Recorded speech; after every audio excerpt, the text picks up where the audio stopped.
My name is Lily from Leader Cable. Today, I will introduce you how to install the solar connectors. Firstly, you need to prepare the following tools. You need a crimping pliers, stripping pliers, solar connector wrench, as well as some solar cables and connectors. The first step is to use wire stripping pliers to peel off the solar cable jacket.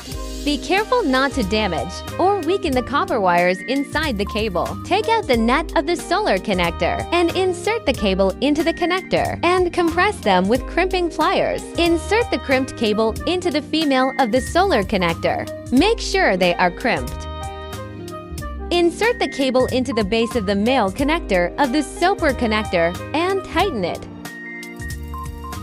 This is what it looks like after installation. Repeat the above steps to install the male connector of the solar connector.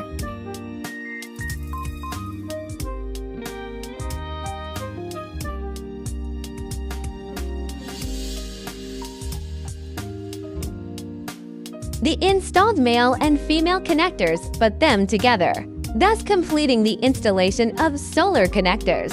If you want to disassemble them, use this wrench. Insert the wrench into the connection of male and females to open them. Thank you for watching our installation video. If you have any questions, then contact us directly. Thank you.